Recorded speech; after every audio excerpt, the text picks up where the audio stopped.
সুপ্রিয় শিক্ষক মণ্ডলী, আশা করছি ভালো আছেন, সুস্থ আছেন। আজকের ব্যানবেস কর্তৃক আয়োজিত ইউআইটিআরসি এর ৬ষ্ঠ দিনের প্রথম সেশনে আপনাদেরকে সকলকে জানাই স্বাগতম। আজকে আমরা যে সকল বিষয়ে এক্সারসাইজগুলো করব সেগুলো আপনারা ইতিমধ্যে স্ক্রিনে দেখতে পাচ্ছেন। আমরা শেপ এবং পিকচার নিয়ে খুঁটিনাটি যে কাজগুলো রয়েছে সেগুলোই করার চেষ্টা করব। প্রথমে রয়েছে শেপ আউটলাইন। এখানে আমরা কোনো শেপ নিয়ে তার যে আউটলাইন বা বর্ডার কেমন হবে তা আমরা নির্ধারণ করব।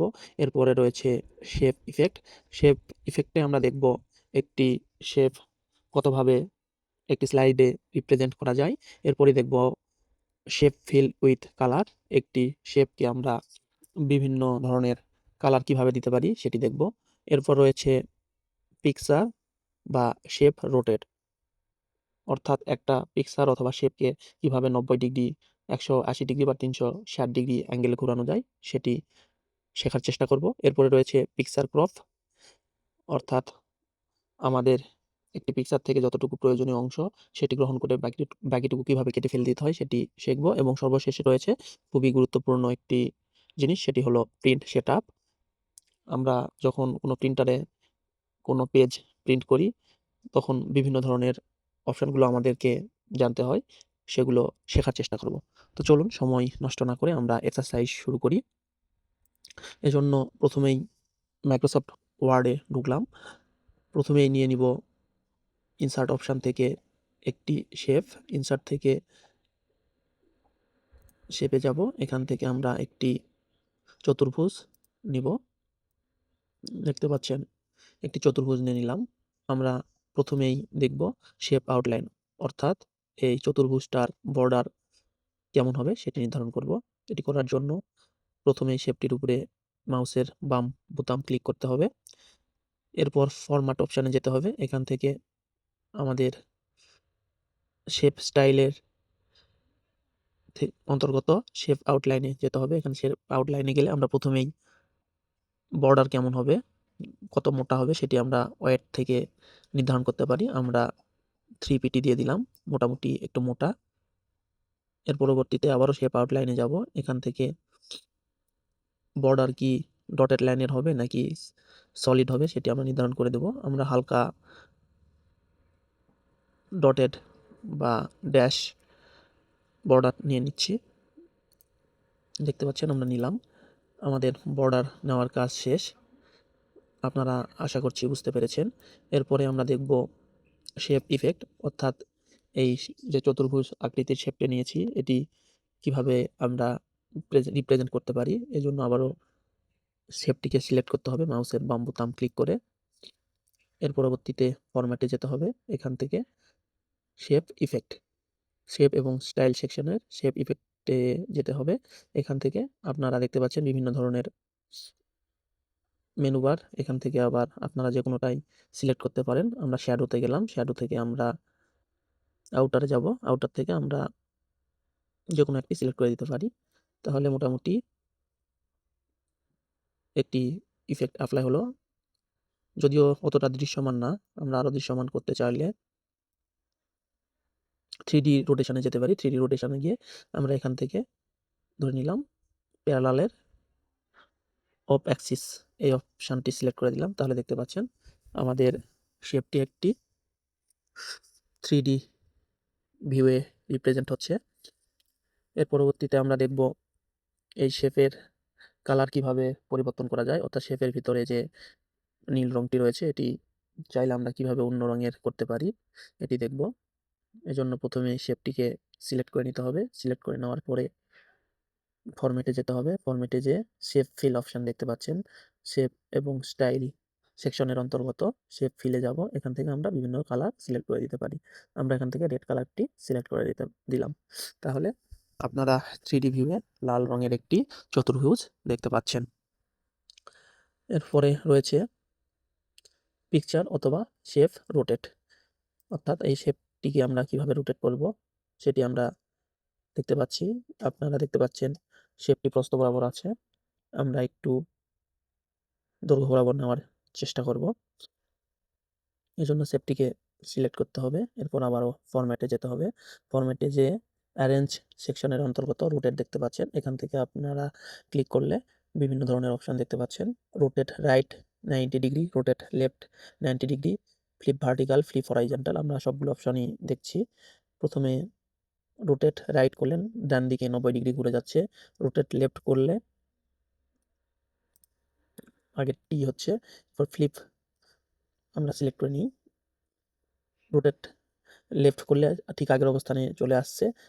আবারও যদি ফ্লিপ ভার্টিক্যাল করি সিলেক্ট করে, ফ্লিপ হরাইজন্টাল, ফ্লিপ ভার্টিক্যাল, এখান থেকে আপনারা বিভিন্ন কিছুই সিলেক্ট করে আপনাদের পছন্দ মতো আপনারা আপনাদের শেপটিকে নিয়ে নিতে পারেন। আমরা প্রথমটি গ্রহণ করলাম, রাইট 90 ডিগ্রি অ্যাঙ্গেলে ঘুরিয়ে নিলাম। এই তো গেল মোটামুটি শেপের যত খুঁটিনাটি বিষয়ে আলোচনা ছিল সেগুলো। এখন আমরা দেখব একটি পিকচারকে কিভাবে ক্রপ করতে হয়, অর্থাৎ প্রয়োজনীয় জিনিসগুলো নিতে হয় একটি পিকচার থেকে এবং বাকি অংশগুলো ফেলে দিতে হয়। এই জন্য প্রথমে আমরা একটি পিকচার ইনসার্ট করব। এই জন্য ইনসার্ট ট্যাব থেকে পিকচারে যাব। এখান থেকে আমরা ম্যাঙ্গো যে পেজি, এই 2 নম্বর ইমেজটি সিলেক্ট করলাম, করার পর ইনসার্ট করে দিলাম। দেখতে পাচ্ছেন এই ইমেজটি চলে এসেছে। আমরা একটু বোঝার সুবিধার্থে ইমেজটাকে একটু নিচে নেওয়ার চেষ্টা করি।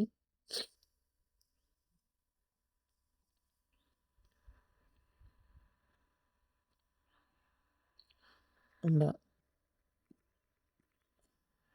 এখানে নিব যেন আমাদের বুঝতে সুবিধা হয়। আমরা এই আমের অর্ধেকটি নিব এবং বাকি অর্ধেকটি কেটে ফেলে দিব। এজন্য প্রথমে আমাদের ম্যাঙ্গোটি সিলেক্ট করতে হবে।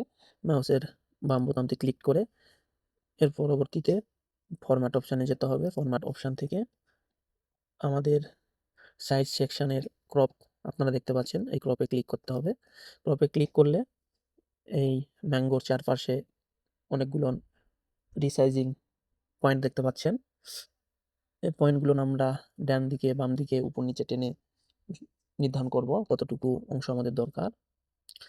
আমরা যদি বামের পয়েন্টটিকে ধরে আনার চেষ্টা করি, এই কালো অংশটি দেখতে পাচ্ছেন, এই অংশটির অর্থ অতটুকু অংশ বাদ হয়ে যাবে এবং যতটুকু অংশ সাদা সেকশনের মধ্যে রয়েছে ততটুকু অংশ আমাদের কাছে আসবে। ও আমরা ডান দিক থেকে এই পয়েন্টটি টেনে আনবো, এনে আমরা এইভাবে রাখলাম এবং নিচ থেকে আমরা আরেকটু উপরে নিয়ে আসলাম। এখন যদি আমরা ইন্টার প্রেস করি তাহলে এই সাদা অংশের মধ্যে যতটুকু আম রয়েছে ততটুকুই আমরা পাবো। এখন আমরা ইন্টার প্রেস করলাম, ইন্টারে যদি চাপ দিই তাহলে দেখতে পাচ্ছেন আমাদের কাঙ্ক্ষিত আমের অংশটুকু আমাদের সামনে উপস্থিত হয়েছে। এখন পর্যন্ত শেপ এবং পিকচার নিয়ে যত খুঁটিনাটি আলোচনা ছিল সেগুলো শেষ হলো। আজকের সেশনের সর্বশেষ যে টপিকটি রয়েছে সেটি হলো পেজ সেটআপ। এটি খুবই গুরুত্বপূর্ণ জিনিস প্রিন্টের ক্ষেত্রে। তো চলুন, এজন্য প্রথমে ফাইল ট্যাবে যেতে হবে। ফাইল ট্যাবে ক্লিক করার পর প্রিন্ট অপশানে যেতে হবে। প্রিন্ট অপশানে ক্লিক করার পর আপনাদের সামনে অনেকগুলো অপশন দেখাচ্ছে। প্রথমে রয়েছে প্রিন্ট অল পেজেস, অর্থাৎ আপনার মাইক্রোসফট যে ফাইলটি নিয়েছেন ওই ফাইলে যদি 10টি পেজ থাকে 10টি পেজই আপনি প্রিন্ট দিলে প্রিন্ট হয়ে যাবে, অথবা আপনি চাইলে আপনার পছন্দ মতো পেজও প্রিন্ট করতে পারবেন। আমরা এই জন্য ডাউন অ্যারোতে ক্লিক করব। ডাউন অ্যারোতে ক্লিক করার পর অনেকগুলো অপশন দেখতে পাচ্ছি। Print all pages, print current page, অর্থাৎ যে পেজে আমরা রয়েছি এই অপশানে ক্লিক করলে শুধু সেই পেজটি প্রিন্ট হবে। এরপর রয়েছে প্রিন্ট কাস্টম রেঞ্জ, অর্থাৎ আপনি চাইলে আপনার ইচ্ছা মতো রেঞ্জে পেজ প্রিন্ট করতে পারবেন। যদি 10টি পেজ থাকে আপনি চাইলে 3 থেকে 4 নম্বর পেজও প্রিন্ট করতে পারবেন, অথবা 1 থেকে 5 নাম্বার পেজও প্রিন্ট করতে পারবেন। সেটি আপনার ইচ্ছার উপর নির্ভর করবে। আমরা এই অপশানটিতে ক্লিক করলে আমরা এখান থেকে পেজ নাম্বার দিতে পারবো। আমরা 1 নম্বর পেজ প্রিন্ট করব, বা 1 থেকে যদি আমরা 5 নম্বর পেজ প্রিন্ট করি তাহলে আমরা এইভাবে দিয়ে দেব। 1 থেকে 5 নম্বর পেজ আমাদের তাহলে প্রিন্ট হয়ে যাবে। এরপর রয়েছে যে অপশনটি সেটি রয়েছে প্রিন্ট ওয়ান সাইড এবং প্রিন্ট বোথ সাইড, অর্থাৎ আপনি যদি print one side option select করেন তাহলে একটি পেজের এক সাইডেই প্রিন্ট হবে এবং বোথ সাইড যদি সিলেক্ট করেন তাহলে বোথ সাইডেই প্রিন্ট হবে। এরপর রয়েছে পেজ ওরিয়েন্টেশন, অর্থাৎ আপনি পেজটি দৈর্ঘ্য বরাবর, যে পেজটি আপনি প্রিন্টারে দিবেন সেই পেজের দৈর্ঘ্য বরাবর আপনি প্রিন্ট করতে চাচ্ছেন নাকি প্রস্থ বরাবর প্রিন্ট করতে চাচ্ছেন সেটি নির্ধারণ করা যাবে এখানে ক্লিক করে। এখানে রয়েছে পোর্ট্রেট ওরিয়েন্টেশন এবং ল্যান্ডস্কেপ ওরিয়েন্টেশন। পোর্ট্রেট মানে দৈর্ঘ্য বরাবর এবং ল্যান্ডস্কেপ ওরিয়েন্টেশন মানে প্রস্থ বরাবর। এরপর রয়েছে কাস্টম মার্জিন, এখানে বিভিন্ন ধরনের বাই ডিফল্ট মার্জিন দেওয়া রয়েছে, অর্থাৎ একটি পেজের বাম দিকে কতটুকু দূরত্বে মার্জিন থাকবে, ডান দিকে কতটুকু দূরত্বে মার্জিন থাকবে, উপর নিচে কতটুকু দূরত্বে মার্জিন থাকবে সেটি দেওয়া রয়েছে। বাই ডিফল্ট অনেকগুলো অপশন দেওয়া আছে। তাছাড়া রয়েছে কাস্টম মার্জিন, এখানে ক্লিক করে আপনি চাইলে আপনার ইচ্ছা মতো মার্জিন করে নিতে পারবেন। এখান থেকে এই যে দেখতে পাচ্ছেন টপ লেফট বটম রাইট, ইচ্ছা মতো আপনার মার্জিন সিলেক্ট করে দিতে পারবেন।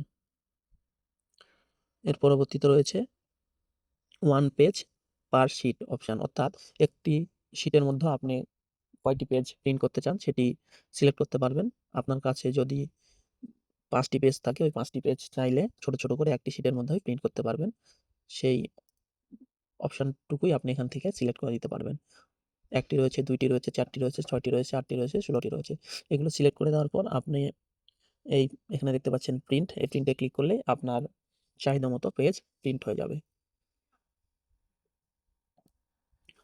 আশা করছি আপনারা বুঝতে পেরেছেন কিছুটা হলেও কিভাবে শেপ এবং পিকচার এডিট করতে হয় এবং প্রিন্ট সেটআপের কিছু খুঁটিনাটি বিষয়।